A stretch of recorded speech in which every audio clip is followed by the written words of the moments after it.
أما بعد أعوذ بالله من الشيطان الرجيم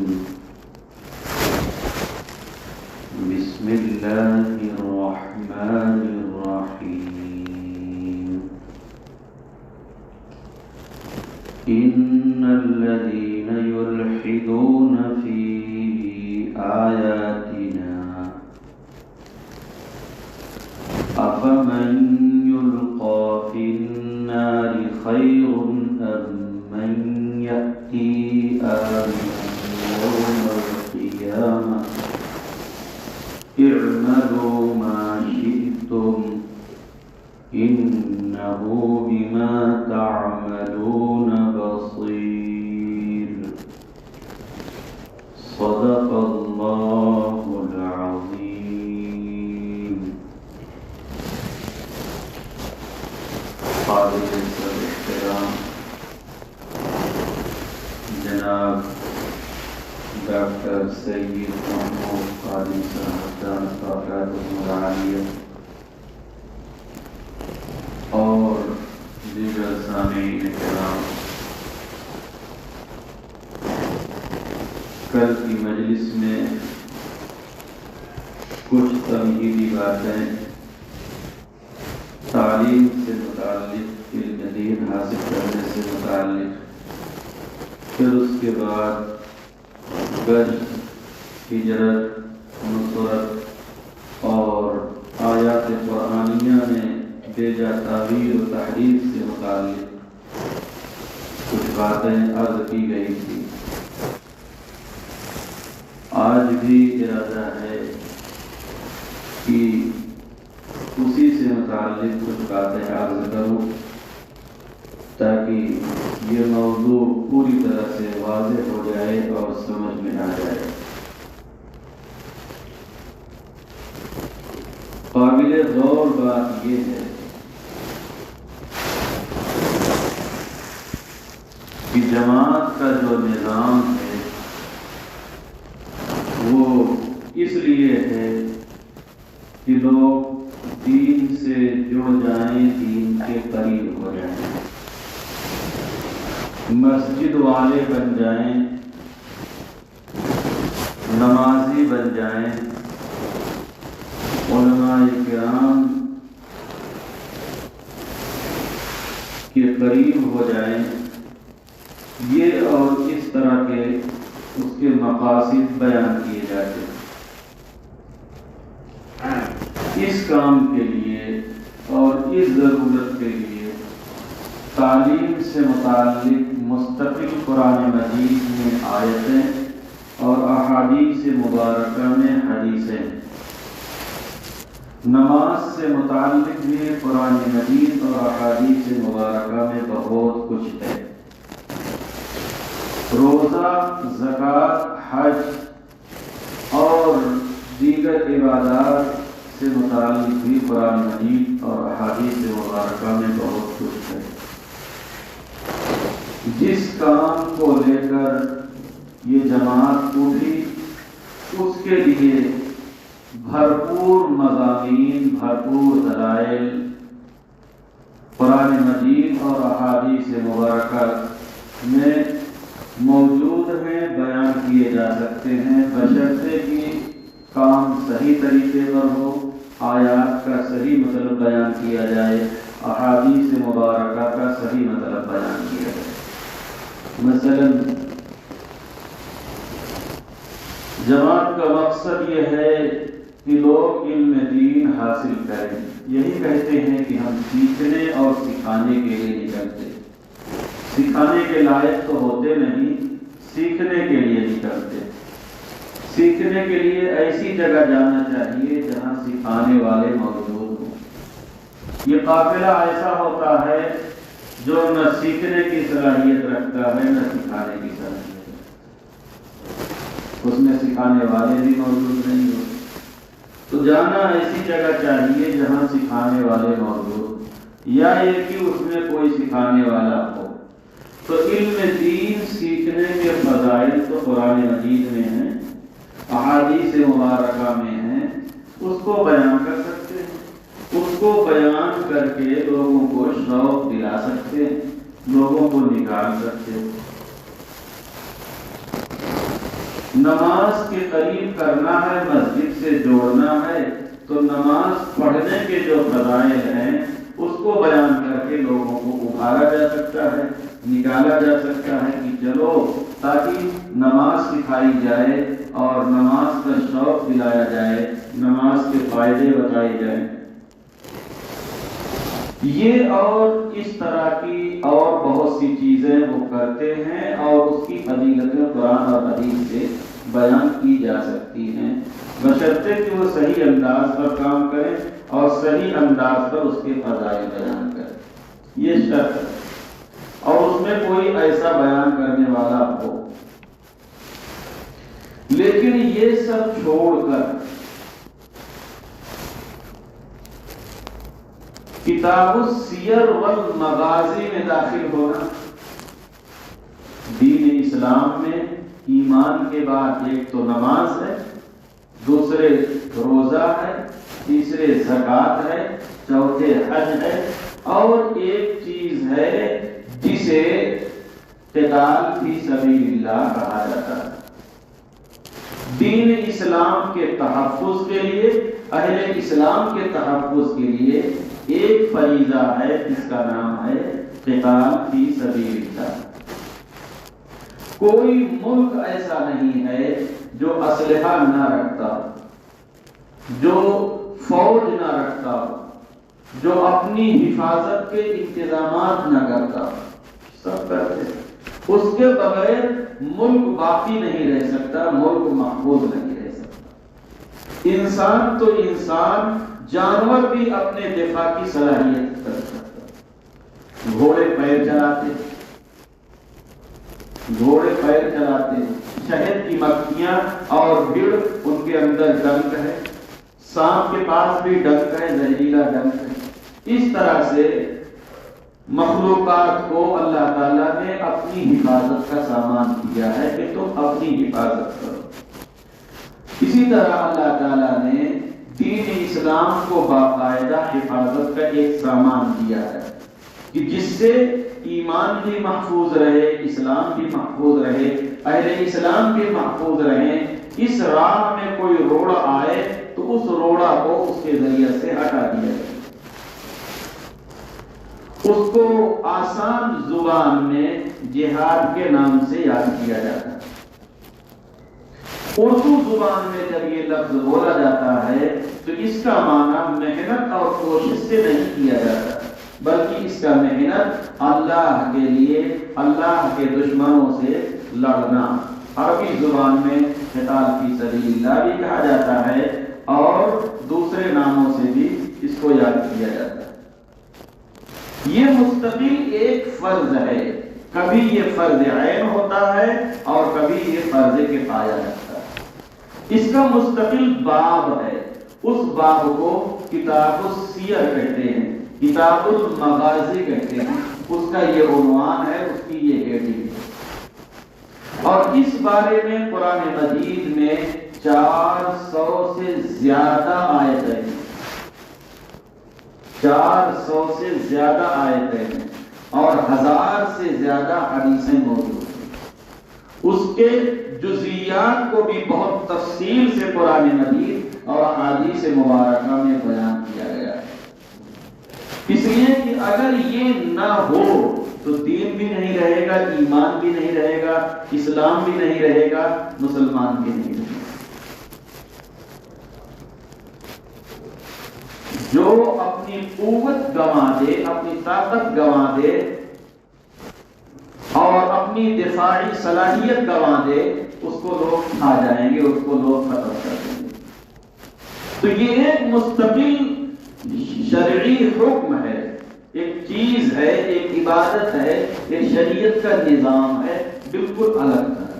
جیسے کہ نماز ایک عنوان ہے، روزہ ایک عنوان ہے، زکوٰۃ ایک عنوان ہے، حج ایک عنوان ہے، ایسے وہ بھی ایک عنوان ہے۔ اب خلط ملط کرنے کی اجازت نہیں کہ پڑھیں تو نماز اور بتائیں کہ ہم وہ کام کرتے ہیں اس کی فضیلت بیان کریں، رکھیں تو روزہ اور فضیلت بیان کریں کتاب السیر سے، دیں زکوٰۃ اور فضیلت بیان کریں کتاب السیر سے، کریں حج اور فضیلت بیان کریں کتاب السیر والمغازی سے۔ اس کو کہتے ہیں خلط ملط کرنا، ادھر ادھر کرنا۔ قرآن مجید میں یہ آیت موجود ہے، من الذین ہادوا یحرفون الکلم عن مواضعه، من الذین ہادوا یحرفون الکلم عن مواضعه فبما نقضهم ميثاقهم لعناهم وجعلنا قلوبهم قاسية يحرفون الكلم عن مواضعه۔ یہ یہود کی عادت اور خصلت تھی کہ وہ الفاظ کو بدل دیتے تھے یا ایک ہی اس کے معنی کو بدل دیتے تھے۔ الفاظ کو یہاں سے وہاں بھی کر دیتے تھے، اس کی جگہ دوسرا لفظ لگا دیتے تھے، یا ایک ہی اس کا معنی بدل دیتے تھے، جیسی ضرورت تھی ویسے کام کر لیتے تھے۔ یہ یہود میں سے کچھ ایسے لوگ تھے جن کی عادت اور جن کی خصلت یہ تھی۔ اسی کو تحریف کہا جاتا ہے، ہیر پھیر کرنا، عدل بدل کرنا، اور یہ الحاد اور زندقہ کے دائرے میں آتا ہے۔ اب ہمیں غور یہ کرنا ہے کہ جب علم دین کے فضائل موجود، علم دین سیکھنے اور سکھانے کے، نماز کے فضائل موجود، روزہ کے موجود، زکوٰۃ کے موجود، حج کے موجود، اب جماعت کے لوگ یہ سب کام اس میں سے جو کچھ کر رہے ہیں اس کے فضائل بیان کرنے کے بجائے کتاب السیر والمغازی میں کیوں گھستے؟ اس کی کیا ضرورت پیش آئی؟ اس کی کیا ضرورت ہے کہ وہاں جائیں اور وہاں سے فضائل کو لے کر آئیں؟ اگر آپ کام وہی کریں تو ٹھیک ہے، آپ وہی بیان کریں، لیکن کام آپ تو وہ کرتے نہیں، تو پھر ویسی فضیلت کیوں بتاتے؟ اگر آپ اللہ کے دشمنوں سے اللہ کے لیے لڑتے ہو تو ٹھیک ہے، وہی آیتیں آپ سنائیں اور وہی حدیثیں آپ سنائیں، اور وہ سنا کر آپ لوگوں کو ترغیب دیں اور شوق دلائیں، لوگوں کو تیار کریں، لیکن آپ کام تو وہ کرتے نہیں۔ اور ایسی حرکت آج تک نہ کسی مدرسے والے نے کی، نہ کسی خانقاہ والے نے کی، نہ کسی اور تنظیم اور تحریک والے نے کی کہ کام تو کچھ کریں اور فضیلت کتاب السیر اور مغازی سے بیان کریں، ایسا لوگوں نے نہیں۔ یہ جماعت کی خاصیت ہے، یہ جماعت کی خاصیت ہے کہ جماعت یہ کام انجام دے رہے ہیں، اور یہ ہیر پھیر کا کام یہودی کرتے ہیں، شیعہ کرتے ہیں، قادیانی کرتے ہیں، مسلمان یہ کام نہیں کرتے۔ اور جماعت میں یہ ہیرا پھیری یہ کوئی نئی بات نہیں ہے کہ کہہ دیا جائے یہ چھوٹوں کا کام ہے، یہ جاہلوں کا کام ہے، ایسا نہیں۔ یہ چھوٹوں کا کام ہے، چھوٹے بیچارے کیا جانے، ان کا کیا قصور ہے، وہ تو کچھ جانتے نہیں، یہ تو جماعت کے بڑوں کا کام ہے، یہ انہی کا قصور ہے، یہ انہی کی غلطی، یہ تو ان کے اوپر پردہ ڈالنے کی باتیں ہیں کہ یہ چھوٹوں کا قصور ہے، یہ چھوٹوں کی غلطی۔ یہ عام پبلک بیچاری کیا جانے، اس کو جو بتائیں کہ وہی یہ جانے کہ وہی یہ سمجھے۔ تو اس نقطۂ نظر سے غور کرنے کی ضرورت ہے کہ کام کچھ اور فضیلت کچھ، ایسا کیوں؟ اور پھر کام یہ، اور وہاں گھسے، وہاں سے لے آئے امیر کا لفظ۔ جماعت میں امیر کا لفظ منتظم کے معنی میں نہیں ہوتا ہے، ناظم کے معنی میں نہیں ہوتا ہے، امیر المومنین کے معنی میں ہوتا ہے۔ ان کی خلاف ورزی قطعاً ناجائز۔ امیر المومنین، امیر المومنین کا مخفف ہے، اس کا شارٹ کٹ ہے کن لوگوں کے نزدیک۔ آپ مدارس میں پہنچیں گے تو وہاں آپ کو ناظم ملے گا، محتمم ملے گا، خادم ملے گا، اس طرح کے الفاظ منتظم ملیں گے، وہاں امیر المومنین نہیں ملیں گے۔ لیکن یہاں سب امیر المومنین ہیں، چھوٹے بھی، بڑے بھی، پڑھے لکھے بھی، ان پڑھ بھی، سب امیر المومنین۔ ان کے حکم کی خلاف ورزی اگر ہوئی تو ایمان سے گئے، ایمان سے ہاتھ دھو لیے۔ تو یہ امیر المومنین کا لفظ وہاں سے لائے۔ اور جو گشت میں نے کل بتایا تھا وہ گشت بھی وہاں سے لائے ہیں، پہرے داری سے، پہرے دار لوگ جو گشت کرتے۔ اور استقبال مسافہ، جب میدان جنگ میں صحابہ کرام کو بھیجا جاتا تھا تو اتنا بڑا کام، اتنا اہم کام، اتنا عظیم الشان کام، اس کے لیے دور تک پہنچانے کے لیے جاتے تھے، دور تک پہنچانے کے لیے، اور بڑے اعزاز و اکرام کے ساتھ ان کو سلام کیا جاتا، مصافحہ کیا جاتا، پھر رخصت کیا جاتا۔ ایسے تو سلام مصافحہ کیا جانا ہی چاہیے، لیکن ہر موقع کا انداز الگ الگ ہوتا ہے۔ وہ موقع ایسا ہوتا ہے کہ جان کی بازی لوگ لگانے جا رہے ہیں، ان کی ہار یا ان کی فتح پر اسلام کی فتح اور اسلام کی شکست کا مدار ہے۔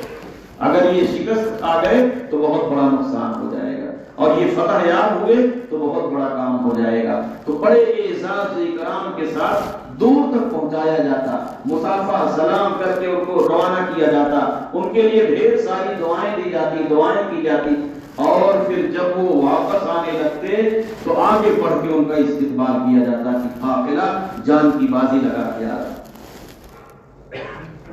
وہیں سے اخذ کیا گیا ہے، وہیں سے لیا گیا ہے کہ جب اجتماعات کے بعد جماعتیں روانہ کی جائیں تو اہتمام کے ساتھ روانہ کیا جائے، اور پھر جب واپس آئیں تو اس کا باقاعدہ استقبال کیا جائے، وہاں سے اخذ کیا جائے۔ چنانچہ مکاتیب میں ہے، مکاتیب حضرت مولانا الیاس رحمۃ اللہ علیہ، مکتوب نمبر 2، مدینہ پہنچتے ہی آپ نے ہر چہار طرف جماعتوں کو روانہ کرنا شروع کر دیا۔ یہ مکاتیب نے لکھا، اور حضرت مولانا یوسف صاحب رحمۃ اللہ علیہ کے مجموعہ بیانات میں ہے کہ آپ صلی اللہ علیہ وسلم نے مدنی زندگی میں 150 جماعتوں کو بھیجا۔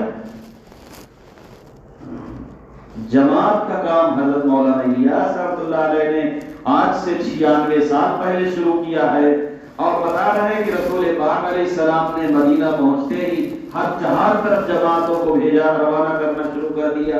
اور مولانا یوسف صاحب بتا رہے ہیں کہ 150 جماعتوں کو بھیجا۔ وہ کون سی جماعت تھی؟ وہ کون سی جماعت تھی؟ لشکروں کو بھیجا، لشکروں کو بھیجا، مجاہدین کو بھیجا، فوج کو بھیجا، اس کو کہہ رہے ہیں کہ جماعتوں کو بھیجا۔ انجام کیا ہوگا؟ جو پبلک سنے گی وہ یہ سمجھے گی کہ ایسے بھی وہ لوگ جماعت میں جاتے تھے، 3 دن کے لیے، 10 دن کے لیے، 40 دن کے لیے، مہینہ کے لیے، 4 ماہ کے لیے جاتے تھے۔ وہاں کھانے کی دعوتیں ہوتی تھی، مسجدوں میں آرام سے ٹھہرتے تھے، مچھردانی بھی ساتھ ہوتی تھی، ٹھنڈا پینے کا نظام رہتا تھا، موبائل بھی ہاتھ میں رہتا تھا، آرام سے گھر پہ گپ شپ بھی کیا کرتے تھے، ہنستے کھیلتے جاتے تھے اور ہنستے کھیلتے واپس آ جاتے تھے۔ آپ کی اس جماعتی کام اور صحابہ کے اس کام میں کوئی جوڑ نہیں ہے، آسمان و زمین کا فرق ہے۔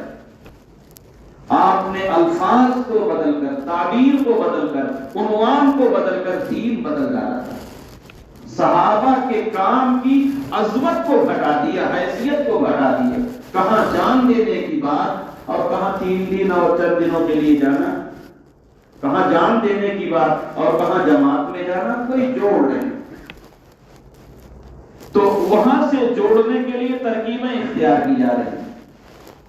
اللہ کا راستہ، فی سبیل اللہ کا ترجمہ ہے اللہ کا راستہ۔ کہتے ہیں کہ بھائی اللہ کے راستے میں نکلو۔ کیوں کہتے ہیں اللہ کے راستے میں نکلو؟ کہنا چاہیے کہ دین سیکھنے کے لیے نکلو، یا جماعت کے راستے میں نکلو، یا لوگوں کو سمجھانے کے لیے نکلو، اللہ کے راستے میں نکلو۔ یہ جملہ کیوں استعمال کیا جاتا ہے؟ یہ اس لیے ان کا ماننا یہ ہے کہ ہمارا یہ کام، ہمارا یہ طرز، ہمارا یہ طریقہ قرآن مجید اور احادیث مبارکہ میں قتال کے بارے میں جو کچھ بیان ہوا ہوا ہے، جس کو فی سبیل اللہ سے یاد کیا گیا ہے، وہی ہے ہمارا یہ کام، وہی ہے۔ تو کہاں سے کہاں جوڑ رہے ہیں؟ اگر یہی کام ہم کریں مدرسہ والے یا خانقاہ والے، اپنے کام کو وہاں سے جوڑیں اور وہی فضائل لوگوں کو بیان کر کے یہاں بلائیں، تو سب لوگ کہیں گے بڑی غلطی کر رہے ہیں۔ اللہ کا راستہ کہہ کر وہاں سے جوڑتے ہیں کہ ہمارا یہ کام اس سے جڑا ہوا ہے۔ اللہ کا راستہ، نبیوں والا کام، صحابہ والا کام، یہ جملہ بھی کہنے کا مقصد یہی ہوتا ہے کہ ہم جو کچھ کر رہے ہیں یہ آج کا کام نہیں ہے، یہ آج کا طرز نہیں ہے، یہ ہمارا ایجاد کردہ نہیں ہے، بلکہ یہ سب پیچھے سے چلا آ رہا ہے۔ یہ انبیاء کرام نے کیا ہے، یہ صحابہ کرام نے کیا ہے۔ خروج کے معنی نکلنا، خروج اپنی ذات میں کوئی خوبی نہیں رکھتا۔ کوئی نکلے چوری کرنے کے لیے، کوئی نکلے فساد کرنے کے لیے، تو اس خروج میں کون سا ثواب ہے؟ یہ نکلنا جب کسی چیز سے جڑتا ہے تب فضیلت اس کے اندر آتی ہے۔ نکلنا مسجد کے لیے، نماز کے لیے، اب ثواب ملے گا نکلنے پر۔ نکلنا تعلیم حاصل کرنے کے لیے، اب نکلنے پر ثواب ملے گا۔ نکلنا اللہ کے میدان، نکلنا میدان کے لیے، میدان میں اللہ کے دشمنوں سے، اللہ سے لڑنے کے لیے، اب اس کا ثواب ملے گا۔ محض نکلنا اپنی ذات میں کوئی خوبی نہیں رکھتا، اس نکلنے کی نسبت جس کام سے ہوگی اسی اعتبار سے اس کا ثواب بنے گا۔ تو وہ جو خروج فی سبیل اللہ ہے، یعنی میدانوں میں نکلنے کی جو بات کہی گئی ہے، اس کو لا کے یہاں سے جوڑ دیا، خروج خروج خروج کہتا ہے۔ ایسے ہی نفر نفر نفر وہاں سے لا کے یہاں سے کر دیا، خروج بھی یہاں سے کر دیا، نفر بھی یہاں لگا دیا، گشت بھی یہاں جوڑ دیا، امیر بھی یہاں جوڑ دیا، تشکیل بھی وہیں سے آئی۔ وہاں اعلان ہوتا تھا، ہے کوئی بہادر جو اپنا نام پیش کرے، جان کی بازی لگائے، جان ہتھیلی میں لے کے میدان کی طرف جائے، ہے کوئی ایسا بندہ؟ کون کون ہے؟ نام لکھا۔ یہ تشکیل وہاں سے اخذ ہوئی۔ تشکیل کرنا جرم نہیں ہے، لیکن اس تشکیل کو اس سے جوڑ دینا اور اس تشکیل پر اس تشکیل کی فضیلت لگا دینا، یہ جرم ہے۔ ایسے انتخاب کرنا کہ بھائی کون کون چلنے کے لیے تیار ہے علم دین سیکھنے کے لیے، یہ کوئی بری بات نہیں، اچھی بات ہے، لیکن اس نکلنے کو اس نکلنے سے جوڑنا، اس تشکیل کو اس تشکیل سے جوڑنا، اس پر اس فضیلت کو بیان کرنا، یہ جرم ہے۔ تو آپ غور کریں گے تو آپ کو یہ چیز ملے گی کہ جماعت میں جو کچھ کام کیا جا رہا ہے اس کو وہاں سے جوڑا جا رہا ہے، کام کچھ اور، فضائل کچھ اور اسی پر بس نہیں، صرف جوڑا ہی نہیں جا رہا بلکہ صاف لفظوں میں یہ اعتراف اور اقرار کیا گیا ہے کہ ہمارا یہ کام بعض حیثیات سے قتال سے اعلیٰ اور افضل ہے۔ میں آپ کو وہ پوری عبارت پڑھ کے سنا دیتا ہوں۔ یہ سفر غزوات ہی کے سفر کے خصائص اپنے اندر رکھتا ہے۔ غزوات غزوہ کی جمع ہے۔ غزوہ اس اسلامی لڑائی کہتے ہیں جس میں اللہ کے رسول صلی اللہ علیہ وسلم بذات خود تشریف لے گئے، اسے غزوہ کہتے ہیں۔ یہ سفر غزوات ہی کے سفر کے خصائص اپنے اندر رکھتا ہے، یعنی جو خاصیت، جو خوبیاں اس سفر میں ہیں جس میں رسول اللہ صلی اللہ علیہ وسلم اللہ کے دشمنوں سے لڑنے جاتے تھے، وہ خوبیاں اس سفر میں موجود ہیں۔ اور اس لیے امید بھی ویسے ہی اجر کی ہے، اجر کے معنی ثواب، اس لیے امید بھی ویسے ہی اجر کی ہے، بالکل صاف لفظوں میں۔ یہ اگرچہ قتال نہیں ہے مگر جہاد ہی کا ایک فرض ضرور ہے، جو بعض حیثیات سے اگرچہ قتال سے کمتر ہے لیکن بعض حیثیات سے اس سے بھی اعلیٰ ہے۔ اس کام کو ترتیب دیا حضرت مولانا الیاس رحمۃ اللہ علیہ نے، اور قتال اور جہاد کو ترتیب دیا ہے اللہ تعالیٰ نے، اور اس کو فرض قرار دیا ہے۔ اب ان کا کام بعض حیثیات سے اس سے بھی اعلیٰ اور افضل ہے۔ بتائیے ایمان بچے گا؟ کیسے ایمان بچے گا؟ اگر کسی کو سمجھنے میں غلطی لگ گئی تو چلیے ہو سکتا ہے اللہ تعالیٰ درگزر کر دے، لیکن یہ غلطی لگنے والی بات ہے۔ ایک مستقل فرض ہے جس کے لیے 400 سے زائد آیتیں ہیں، 1000 سے زیادہ حدیثیں ہیں اور بالکل صریح احکام ہیں، اس کے بارے میں کہا جائے کہ اس سے بھی زیادہ ہمارا یہ کام بعض حیثیات سے اعلیٰ اور افضل۔ اب کہا جاتا ہے کہ یہ چھوٹوں کی غلطی ہے، یہ جاہلوں کی غلطی، جب ہم کچھ کہیں گے تنبیہ کریں گے تو یوں رخ پھیر دیا جاتا ہے کہ چھوٹوں کی غلطی، چھوٹوں کی غلطی ہوتی تو بڑے صاحب میں کہاں سے موجود ہوتی؟ چھوٹوں کی غلطی چھوٹوں کے پاس رہے گی۔ تحریک کی غلطی جماعت تحریک کے ہر فرد میں پائی جائے گی۔ جب کسی تحریک میں غلطی ہوگی تو وہ غلطی ہر فرد میں پائی جائے گی اور سب کی غلطی ایک طرح کی ہوگی۔ یہ غلطی کہ قتال اور جہاد کے اس کو برابر سمجھنا، اس کام کو اس کے برابر سمجھنا یا اس سے اعلیٰ اور افضل سمجھنا یا اس کی فضیلتوں کو اس پہ فٹ کرنا، یہ جماعت کے ہر فرد میں پائی جاتی ہے۔ الا ماشاء اللہ کسی کا تعلق اہل علم سے ہو اور اس کے دماغ میں سالمیت اور صلاحیت ہو تو وہ اس سے بری ہو جائے، وہ الگ بات ہے، ورنہ جو پکا جماعتی ہے اس کے اندر یہ جراثیم ضرور ہوں، اس کے اندر یہ عیب اور یہ جرم ضرور ہو۔ اب دیکھیے دلیل، مثلا قتال میں شفاء غیظ اور اطفاء شعلہ غضب کی صورت بھی ہے، یعنی جنگ میں غصہ نکلتا ہے، دل کی بھڑاس نکلتی، اور یہاں اللہ کے لیے صرف قدم غیظ ہے، یعنی جماعت میں جائیں گے تو صرف غصے کو پینا ہے اور وہاں غصہ نکلتا ہے، اس اعتبار سے یہ افضل ہوا، وہ افضل نہیں، جبکہ اللہ تعالیٰ نے اس غصہ نکلنے کی تعریف کی ہے قرآن مجید میں، وَيَشْفِ صُدُورَ قَوْمٍ مُؤْمِنِينَ وَيُذْهِبْ غَيْظَ قُلُوبِهِمْ۔ یہ میدانوں میں جانے کے بعد، دشمنوں سے مقابلہ کرنے کے بعد، فتح حاصل کرنے کے بعد جو دل ٹھنڈا ہوتا ہے، دل کی بھڑاس نکلتی ہے، غصہ نکلتا ہے، اس کی اللہ نے تعریف کی ہے۔ اور یہ جب غصہ صحیح جگہ نکل جاتا ہے تو پھر آپس میں نہیں لڑتے، جب غصہ صحیح جگہ نکل جائے گا تو آپس میں نہیں لڑیں گے، جب شادی ہو جائے گی اور خواہشات بیوی سے پوری ہو جائیں گی تو اپنی بدکاری کی طرف نہیں جائے گا۔ تو یہاں قزم غیظ ہے، یہ کہا گیا، اور اس کے دین کے لیے لوگوں کے قدموں میں پڑ کے اور ان کی منتیں خوشامدیں کر کے بس ذلیل ہونا ہے۔ ملفوظات حضرت مولانا الیاس صاحب رحمۃ اللہ علیہ، صفحہ 78 صفحہ 79۔ تو کام جماعت کا اور یہ قتال سے افضل بھی ہو گیا اور اس کے فضائل اب فٹ کرنے آسان ہو گئے، اب آرام سے فٹ کر سکتے ہیں، اب کوئی بات نہیں۔ جب اس سے آدھا ہو گیا بعض حیثیت سے تو فٹ کرنے میں اب کیا قباحت ہے، کیا برائی ہے؟ تعجب کی بات اس پر ہے، فرماتے ہیں کہ یہ طریقہ مجھے خواب میں معلوم ہوا۔ یہ عبارت بھی آپ کو بیائی نہیں پڑھ کے سنا دوں، آپ نے فرمایا کہ اس تبلیغ کا طریقہ بھی مجھ پر خواب میں منکشف ہوا۔